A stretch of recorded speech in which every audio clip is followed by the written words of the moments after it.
मित्रांनो, आमच्या सूत्राकडून मिळालेल्या माहितीनुसार असं जेव्हा कुणी पत्रकार लिहितो किंवा बोलतो तेव्हा आपल्या सर्वांचे कान टवकारले जातात.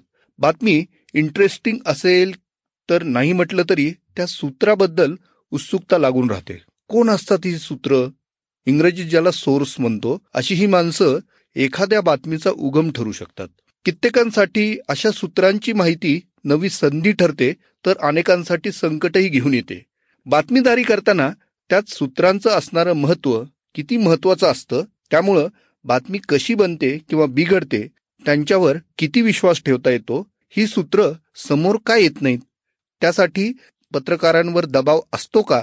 आणि आलाच तर त्याला ते कसं सामोरे जातात, हा एकूणच खूप कुतूहलाचा आणि फारसा चर्चेला न जाणारा विषय आज संडे विथ देशपांडे या माझ्या पॉडकास्टमध्ये प्रथमच श्रोत्यांपुढे आणला जाणार आहे.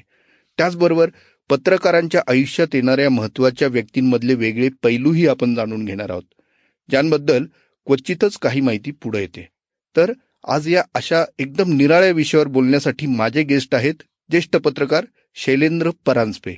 एकदम हटके पत्रकार आणि तितकाच हटके विषय, तेव्हा या गप्पा चुकवू नकाच. नमस्कार, मी संतोष देशपांडे आणि आपण ऐकत आहात संडे विथ देशपांडे, वेगळ्या ढंगातला आगळा पॉडकास्ट, जिथं विषयांचं बंधन नाही पण आशयाशी बांधिलकी आहे. रविवारची ही एक प्रसन्न मैफल. इथं आपण ऐकतो नवी आणि वेगळी माहिती, गमतीदार किस्से, गप्पांमध्ये रंगत भरणारे खास गेस्ट, कधी हसणारा कधी सिरियस करणारा, पण तुम्हाला टेन्शन फ्री करण्यासाठी सर्व काही आहे या पॉडकास्टमध्ये. आणि ऐका एक श्रवण सुख जे आहे या मैफलीत माझ्या.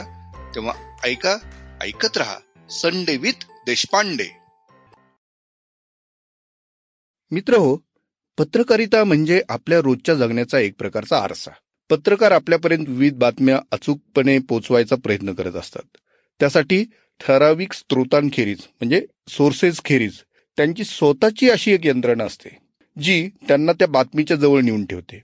आता ही यंत्रणा म्हणजे सूत्र, किंवा ज्याला शुद्ध इंग्रजी सोर्स असं म्हटलं जातं. म्हणजे मगाशी उल्लेख केला ते सोर्स वेगळे, ते फक्त माहिती देणारे, पण हे सोर्स मानवी असतात. आता ही सूत्र नावाचे जे कोणी लोक असतात ते नेमके कोण असतात, ते बातमीदारांच्या किती जवळचे असतात, ते किती विश्वासार्ह असतात आणि त्यांना जगापुढे येण्यात काय प्रॉब्लेम असतो, सूत्रांकडून मिळालेली माहिती, त्यातून तयार होणारी बातमी, हा सगळा प्रवास कसा असतो, विविध बीट सांभाळणारे पत्रकार आणि त्यांचे सोर्सेस नेमके कोण असू शकतात, या सूत्रांचा वापर होतो की Sample complete. Ready to continue?